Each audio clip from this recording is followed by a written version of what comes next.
Hi, welcome to another Raw Milk interview. I'm Rob. We've got Cam with us today, and today we are actually interviewing an old friend of mine and some new friends. And this is Adam Graahs, Melissa Davis, and Sharlene Birdsong. Did I get those right? You got it.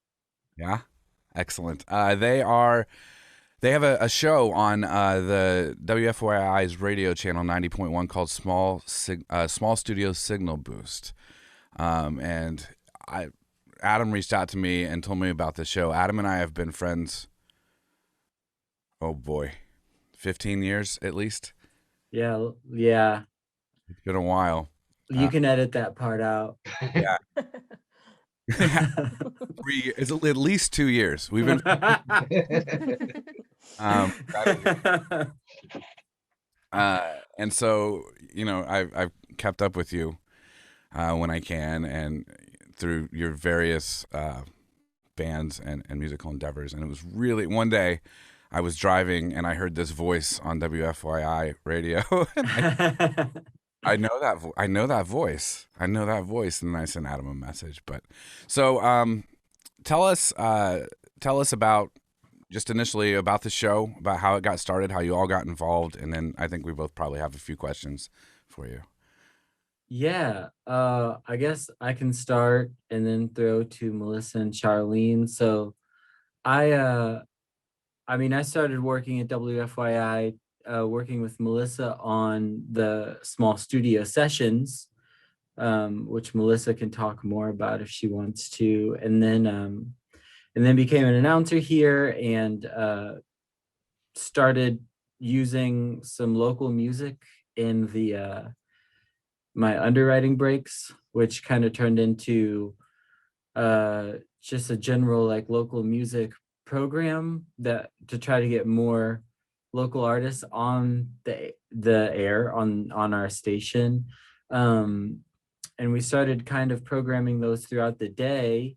And we had some time slots open up because some national shows got canceled and we lost a local show. So Melissa had wanted to do a local radio show for a long time, local music radio show for a while, I think. And with me doing the other music piece and Charlene working at the station and being super involved in the music community, our boss was just kind of like, do you guys want to do a music show? And I think we all were really excited about that idea. But I can throw to Melissa or Charlene if they want to add anything. Yeah, Melissa, talk about small studio sessions. Okay. Yeah, so I think Charlene and Adam really came in at the perfect time because we had been hoping to do a music show and it just we weren't there yet. And then with the addition to our staff, we're like, we can really do this now. And it's been super exciting. Adam and Charlene are amazing and are making great contributions, and it's just been a joy to work with them. We started small studio sessions probably like a little over 5 years ago. Oh wow. It started from NPR's Tiny Desk. They began to do like a local call out about 5 or 6 years ago, and with that local call out, they sent all the entries our way from central Indiana. So like every town that requested the entries would receive the entries from NPR. So we requested our entries, and I think like everyone was very pleasantly surprised to see so many. We didn't expect there were 65 entries, and they were really, really good. And I think it was kind of the push that our station needed to say Central Indiana is ready for this, and we need more representation for our musicians in the city. And so it was our news director, general manager at the time, and Roxana, our program director, came together to like, let's try this. And I was lucky enough to be included in it. And I kind of just like ran with it because I knew it was time. I was like, this is so exciting. Like, just been waiting for our music community to get more play on WFYI. And I think it's just, helped to blossom a lot of different, I don't know, projects, or maybe just, yeah, it's just been an exciting and interesting project.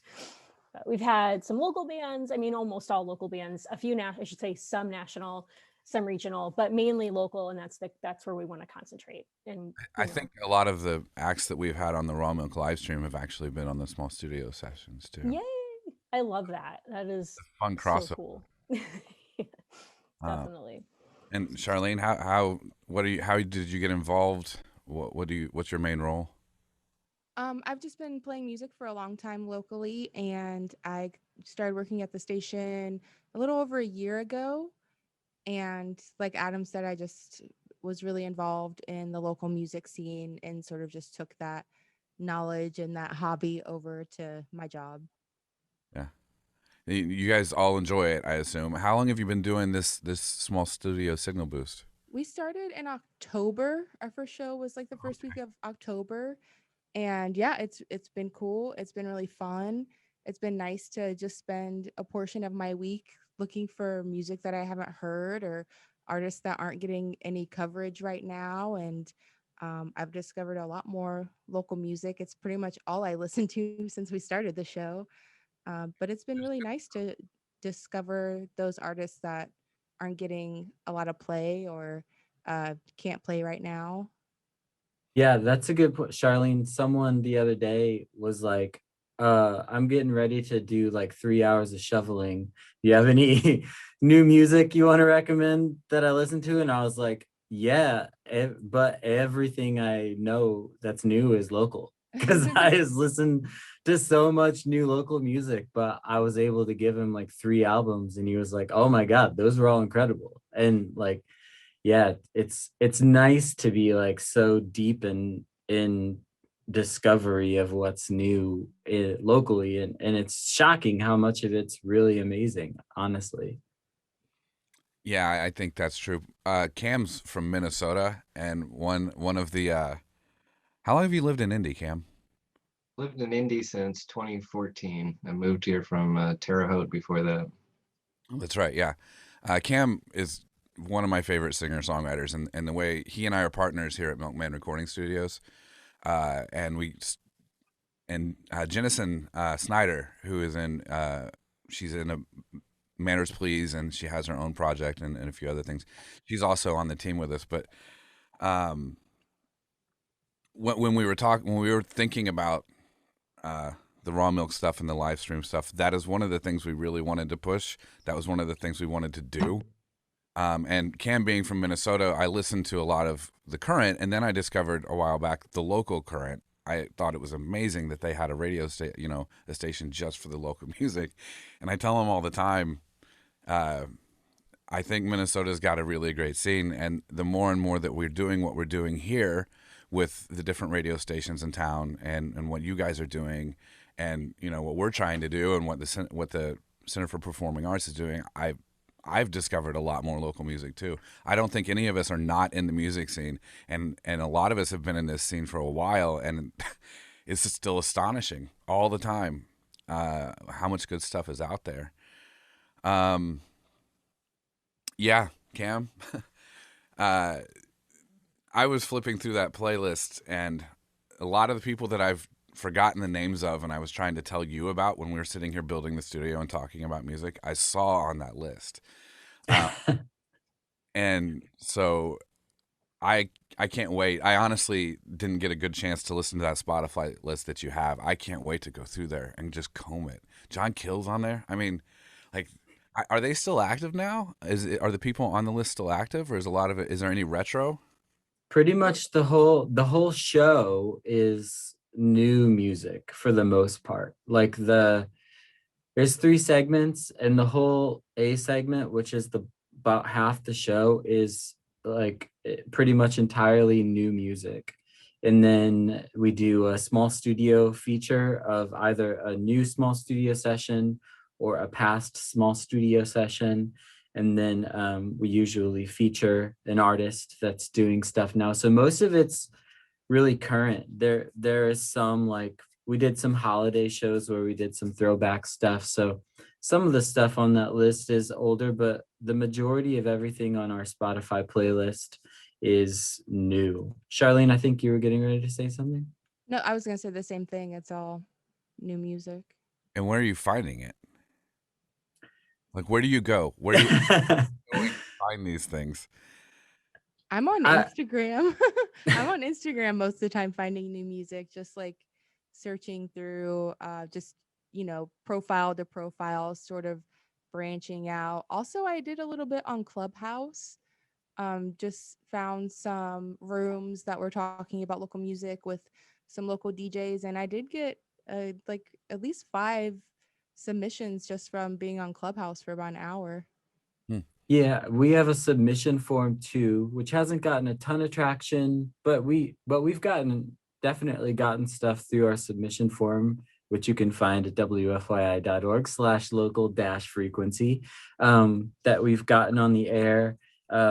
And yeah, I'm just scouring Facebook and Instagram, and I've sent out word to all of my friends who are involved in the Indiana music community that, like, if you hear of something or if you are doing something, please send it to me, because I got to find new stuff every week. And that's been working pretty well so far. Every time I think, oh no, I've run out of stuff, like 3 bands release things, and I'm like, what?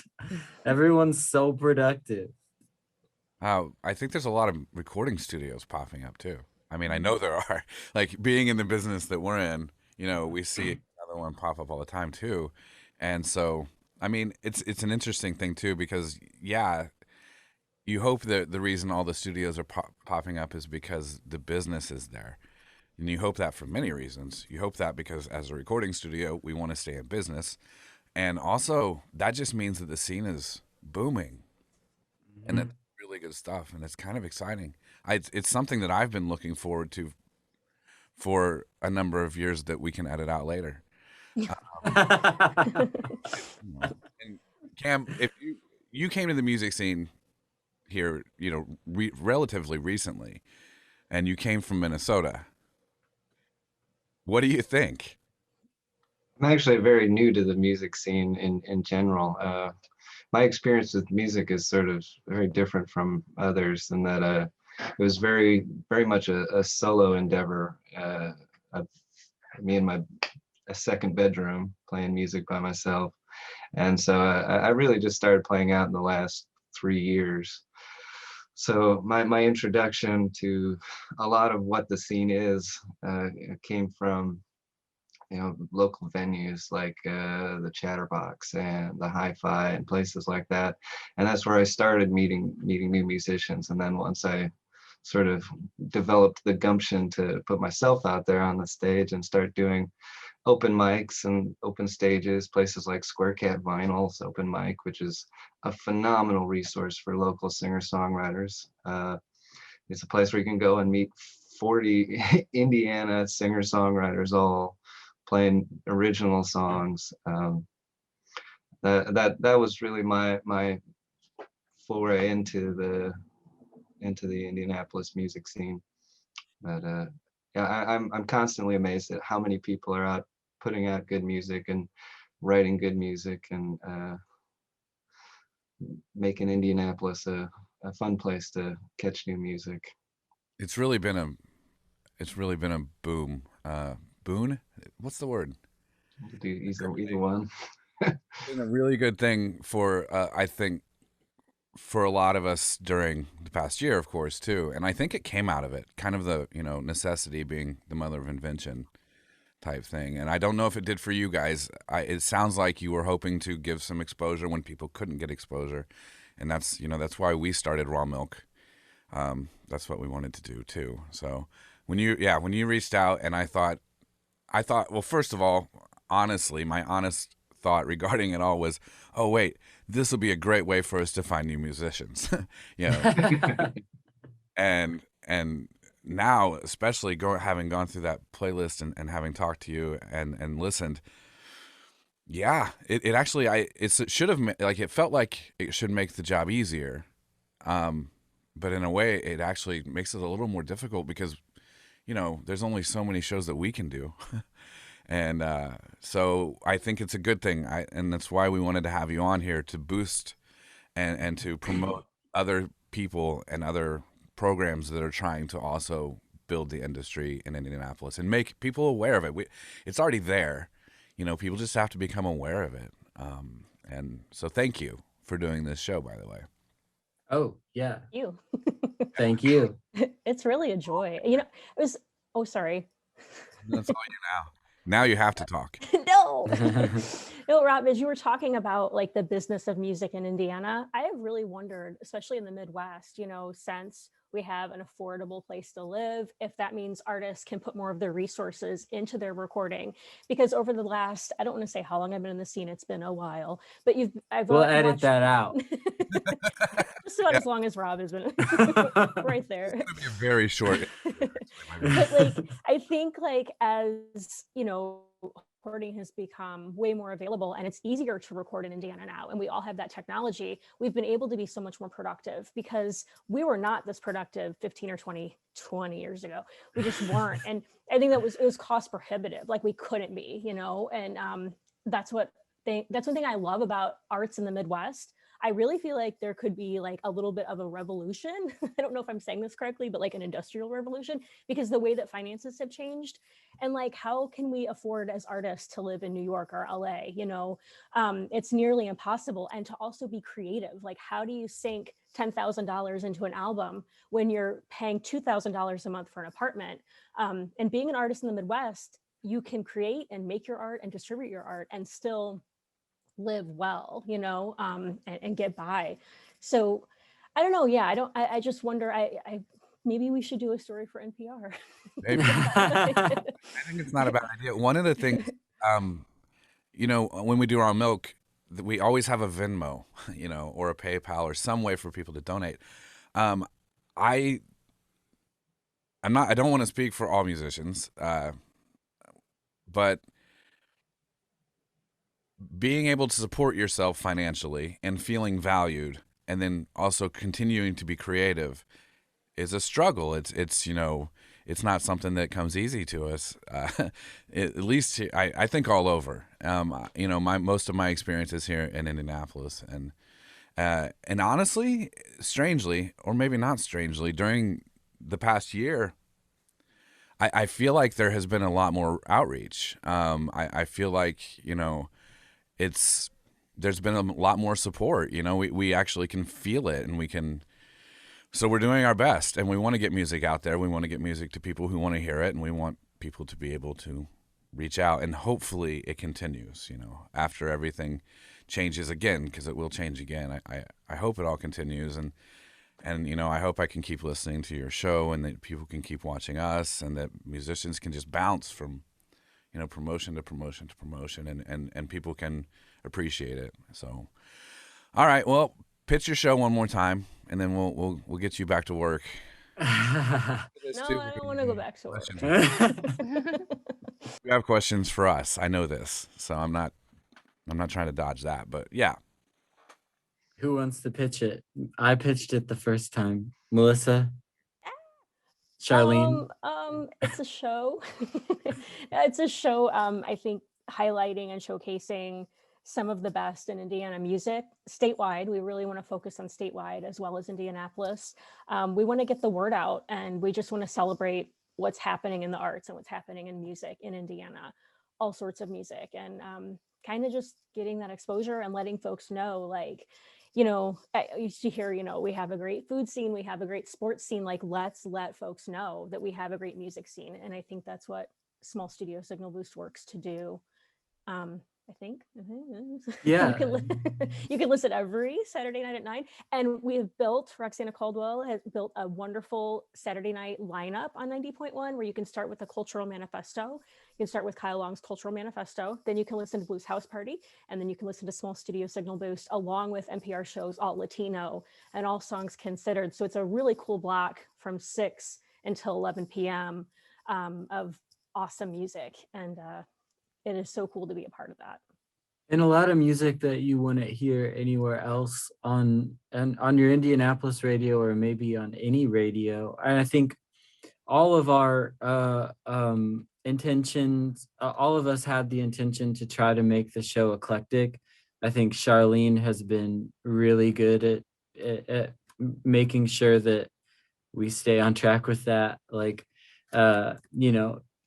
you're not gonna hear trap beats very many places on NPR, but you will on Small Studio Signal Boost. Yeah. Well, thank you again. And I guess let's get to your questions for us. I'm usually the one asking the questions, you know. Okay, so we were just gonna do well, Charlene and Melissa, I guess you can stay on or not. I was just gonna get a 5 songs from them. Cool. Yeah, you're welcome to go. Yeah. Oh, let me close it out then. In that case, thank you for watching. Please check them out on 90.1 Saturdays 9 p.m. And can people stream online? Yes. If they're not in the WFYI.org. WFYI.org. And they can stream it, and you can also check out the Small Studio Signal Boost playlist. It's on the WFYI page as well. So, thank you very much, and we're gonna go answer some